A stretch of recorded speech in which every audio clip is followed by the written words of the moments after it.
Assalamualaikum warahmatullahi wabarakatuh.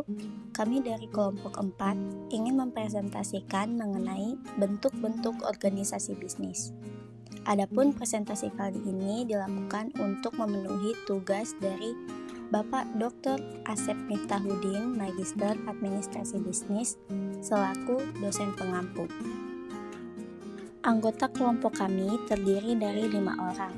Yang pertama yaitu Alsinta Sabian Dwirliza Basit, yang kedua yaitu Livia Zaina, yang ketiga yaitu Salsawini Hidayanti, yang keempat yaitu Sarah Fadila Pulungan, dan yang terakhir yaitu Sultan Mujahid Abdul Jabbar. Presentasi kali ini memuat 6 pembahasan. Yang pertama perseroan terbatas atau PT, yang kedua koperasi, yang ketiga yayasan, yang keempat perusahaan perseorangan, yang kelima persekutuan firma, dan yang terakhir yaitu persekutuan komanditer. Perseroan terbatas atau PT adalah salah satu jenis badan usaha yang dilindungi oleh hukum dengan modal yang terdiri dari saham. Seseorang dikatakan sebagai pemilik PT apabila memiliki bagian saham sebesar dari jumlah yang ditanamkannya. Adapun contoh dari PT sendiri yaitu PT Pertamina Persero. PT Pertamina Persero yang aslinya merupakan akronim dari Perusahaan Pertambangan Minyak dan Gas Bumi Negara, adalah sebuah BUMN yang bertugas mengelola penambangan minyak dan gas bumi di Indonesia. Pertamina masuk urutan ke-122 dalam Fortune Global 500 pada tahun 2013. Adapun aspek legalitas dari perseroan terbatas. Aspek legalitasnya terbagi atas 2, yaitu legalitas institusional dan legalitas operasional. Legalitas institusional merupakan segala persyaratan dan prosedur yang harus dipenuhi agar PT dapat berdiri secara sah. Selanjutnya yaitu legalitas operasional, merupakan segala persyaratan dan prosedur yang harus dipenuhi agar PT dapat menjalankan usahanya, terutama terkait perizinan-perizinan. Selanjutnya membahas mengenai kepemilikan modal. Pertamina adalah perusahaan energi nasional yang 100% kepemilikan sahamnya dimiliki oleh pemerintah Republik Indonesia melalui Kementerian Negara, Badan Usaha Milik Negara atau BUMN selaku kuasa pemegang saham. Selanjutnya yaitu mengenai kelebihan dan kekurangan dari perseroan terbatas atau PT.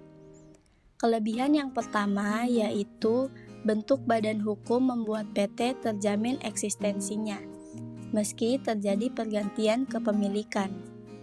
Yang kedua yaitu mudah mendapatkan sumber dana, sehingga turut memudahkan untuk melebarkan sayap perusahaan. Dan yang ketiga yaitu perpindahan saham dari pemilik sebelumnya ke pemilik baru bisa dilakukan dengan lebih mudah. Selanjutnya yaitu kekurangan. Kekurangan yang pertama yaitu butuh dana besar untuk mendirikannya. Yang kedua, proses pendiriannya cenderung rumit. Dan yang terakhir yaitu terkadang transparansi tidak terjadi, terlebih yang berkaitan dengan angka profit. Selanjutnya ada koperasi. Koperasi adalah sebuah organisasi ekonomi yang dimiliki dan dioperasikan oleh orang seorang demi kepentingan bersama. Contohnya adalah Koperasi Pusat Susu Bandung Utara Lembang. Koperasi Pusat Susu Bandung Utara Lembang atau KPSBU adalah salah satu koperasi yang mempunyai peran penting dalam meningkatkan usaha ternak yang berlokasi di Lembang, Jawa Barat. Koperasi ini sebagai sumber atau pusat utama peternak sapi yang tersebar di Kecamatan Lembang dan sekitarnya. Aspek legalitas yang dimiliki koperasi ini adalah yang pertama ada nama Koperasi Pusat Susu Bandung Utara Lembang atau KPSBU telah diverifikasi. Yang kedua, pendiriannya koperasi telah disahkan sejak 8 Agustus 1971. Untuk kepemilikan modalnya berasal dari para anggota koperasinya sendiri. Selanjutnya ada kelebihan dan kekurangan. Kelebihan dari koperasi yaitu memanfaatkan SDM dengan baik, membantu mencukupi kebutuhan masyarakat sekitar, dan meningkatkan kualitas SDM. Sementara untuk kekurangannya, koperasi memiliki daya saing yang lemah, khususnya pada era globalisasi seperti sekarang. Next, ada yayasan. Yayasan adalah suatu badan hukum yang mempunyai maksud dan tujuan bersifat sosial, keagamaan, dan kemanusiaan, didirikan dengan memperhatikan persyaratan formal yang ditentukan dalam undang-undang. Contohnya ada Yayasan Dian Sastro. Yayasan Dian Sastro, atau biasa disebut Yayasan Dian, adalah sebuah yayasan non-profit yang didirikan oleh artis Indonesia yaitu Dian Sastrowardoyo sejak 2009. Memiliki visi untuk berkontribusi dalam pendidikan, pemberdayaan perempuan, dan pelestarian budaya di Indonesia. Dian mendirikan yayasannya sebagai bentuk ucapan syukur dirinya terhadap segala berkat yang diterimanya selama ini.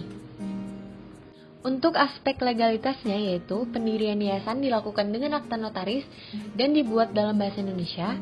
Harta pribadi pemilik yayasan dipisah dari harta khusus yayasan. Memiliki organ yayasan yang jelas. Untuk Yayasan Dian, ia sendiri mengatakan ikut andil terjun pada proses berjalan yayasannya. Akta pendirian yayasan, dan yang terakhir ada NPWP yayasan. Untuk kepemilikan modal, memakai uang pribadi yang Dian kumpulkan sendiri semasa karirnya. Lalu ada donasi yang dikumpulkan melalui kitabisa.com.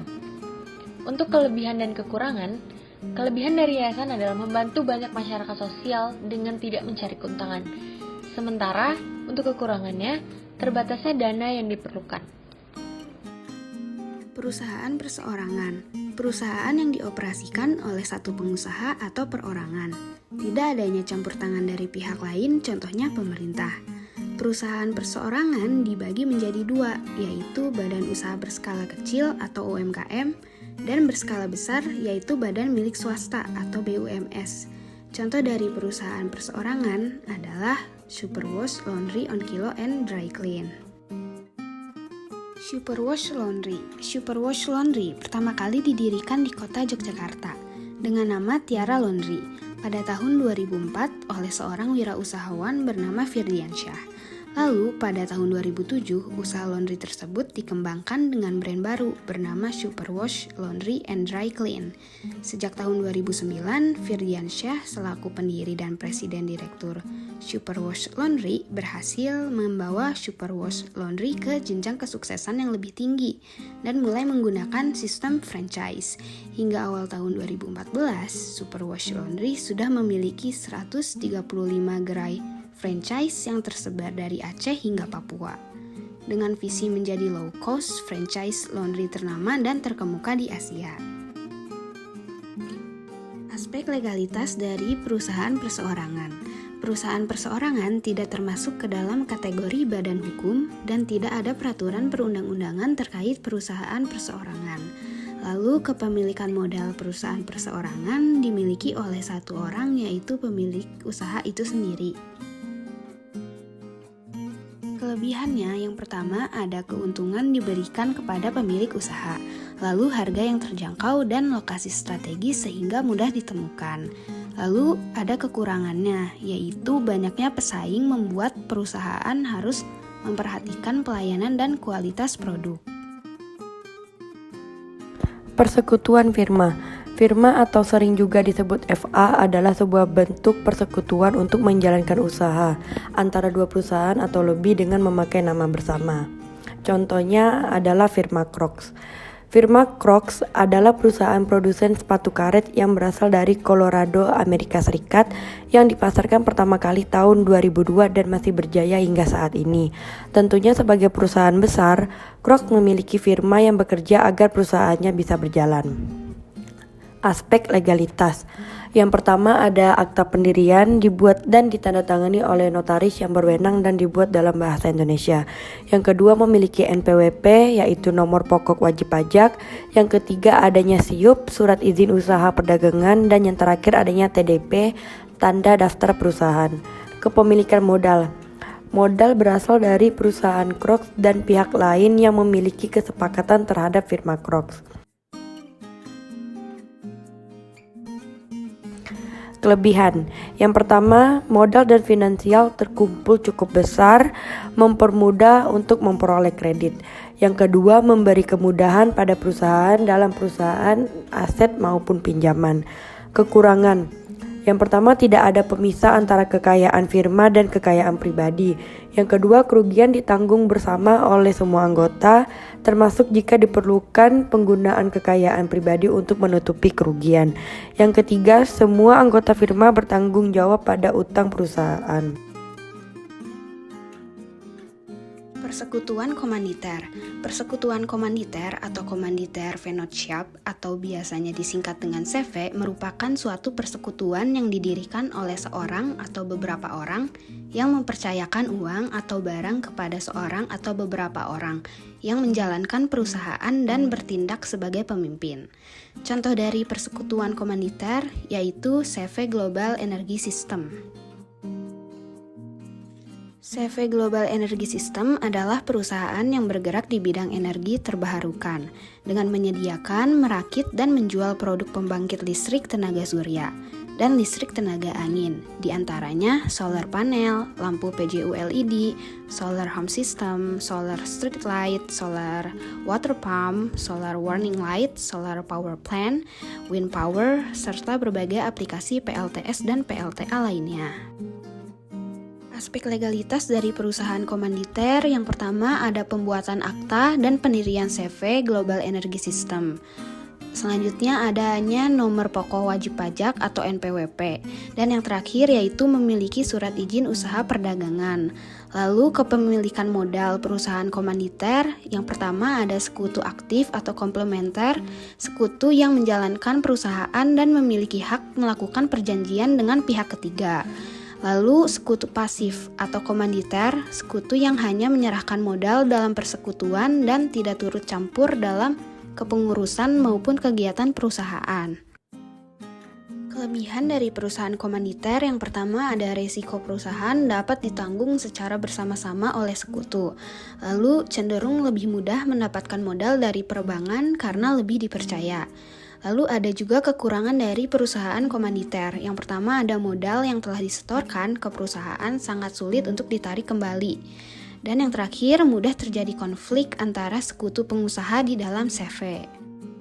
Sekian dari kelompok kami, semoga bermanfaat. Wassalamualaikum warahmatullahi wabarakatuh.